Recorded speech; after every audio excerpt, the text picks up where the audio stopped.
supply chain, supply chain, supply chain, supply chain, supply chain, supply chain, supply chain, supply chain, supply chain. Supply Chain Management with GDP Season 2, and this time it's bigger and it's better. We will pick up from where we left off and continue to discuss industry best practices, current affairs, effective leadership, and the latest innovations in the world of supply chain. The podcast is aimed at explaining the concepts of supply chain in the leanest way possible, one of the most efficient shows where you will listen to me covering through various important topics across the supply chain domain. I'm your host, Gagandeep Prabhu, currently working at Ernst & Young in their supply chain and operations consulting practice.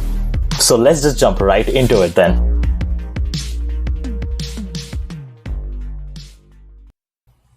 Hi everyone, welcome back to Supply Chain Management with GDP. And yes, we are finally back with an exciting season 2 where we will continue to deep dive into various supply chain concepts. A lot of you have been reaching out this past year with requests for more episodes. We've been working on it and we wanted to get the best out there, so that's why it's taken some time. The purpose of this podcast is to create an impact within the world of supply chain and enable individuals out there who are interested in breaking into this industry. Before we jump right in, I have a couple of life updates to share with all of you. I recently switched over from Dell Technologies, where I worked as an advisor in their worldwide procurement team. It has been a great experience, and I'm grateful to have started my professional career in the US at a firm like Dell. But it's time for this next big chapter. As you have heard in the intro, yes, I know it's pretty obvious, I have moved to Ernst & Young into their supply chain consulting practice. I look forward to exploring supply chain with you all from the lens of one of the big fours this season. This season, I'll be touching upon various topics from sustainable supply chain to supplier relationships. We'll end the season with one of the hottest questions that I get asked all the time on LinkedIn. How can I break into management consulting, specifically into supply chain consulting? But before we get there, let's get through the first topic for today. What is end of life and what is last time buy? So what is end of life? End of life, or EOL, is a term that is used to indicate that a product has reached the end of its useful life from a supplier's perspective. When a product reaches end of life, this means that it will no longer be marketed, supported, or sold by the supplier. Now, when we talk about this, there are multiple different perspectives to look at. That means either the supplier doesn't want to produce these products anymore, or he doesn't have resources to produce this product anymore, or maybe they've moved on to a newer generation or a version of this product. Now you may ask, what is the time frame for an end of life? The time frame after the last production date depends on the product generally and relates to the expected product lifetime from a customer's point of view. So for different examples, include like toys from fast food chains, which take anything between weeks or months. Mobile phones can take all the way up to 3 years, and cars, for example, can take all the way up to 10 years. Just depends on the type of technology and the type of product that we are talking about over here. For example, everyone must remember the Windows 98 that we all started using our computers with. Microsoft marked the end of support for Windows 98 around June 30th, 2006. So any software that was produced after that date would not be compatible for Windows 98. For example, Microsoft Office Suite 2007 would not be installed on Windows 98 or any prior versions of that. That showed that Microsoft or any other software developers should understand that any software that they were developing should be compatible to the newer versions of Windows, and they can't go back to supplying it for Windows 98. Another notable example, which is more closer to the times that we are in, is recently in 2021, Intel marked the end of life for the 9th generation Intel processors, and they would stop shipping in 2021. This included the Intel Core i9, also the different variants as i3, i5, and 7 for their Pentium and Celeron processors.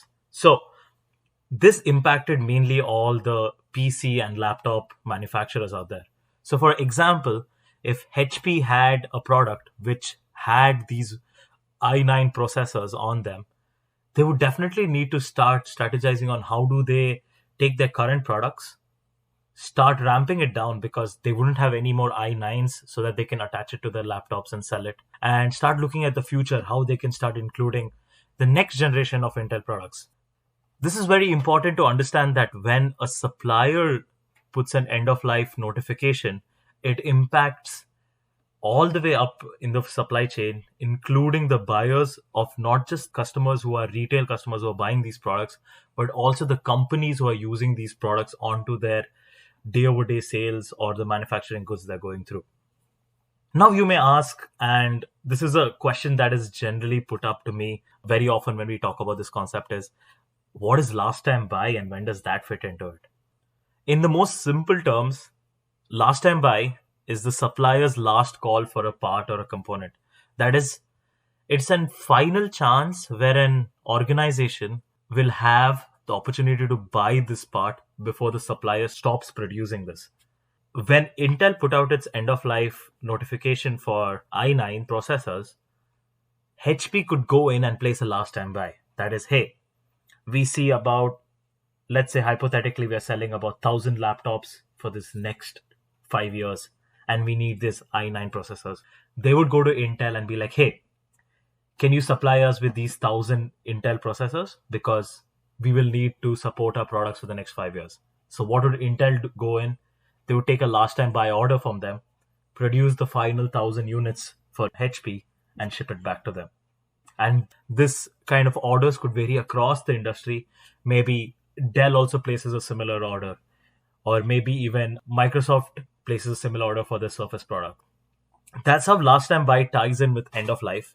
And it is really important that a lot of strategy and a lot of pressure goes into supply chains when end of life notifications are placed.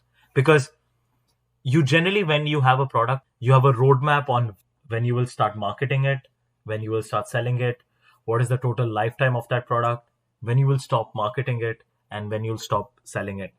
Certain end of lives which impact manufacturing companies like HP and Intel example, as we spoke about before, just impacts their product line as a whole. As product managers or as procurement folks, it's really important to look at what is the upcoming end of life notifications that we may see. Looking at the range of suppliers and their portfolios and their products and trying to figure out, is there a possibility which product that might go end of life, and start planning towards it and making sure your product is robust and compatible with different things. And also, it's really important to ensure that you have a diversity when it comes to these suppliers. And we'll touch upon that topic in a later episode. For example, if Intel decided to end of life their i9 processors, it's really important you might have had maybe an AMD processor which goes on a similar product, or an NVIDIA processor which goes on a similar product.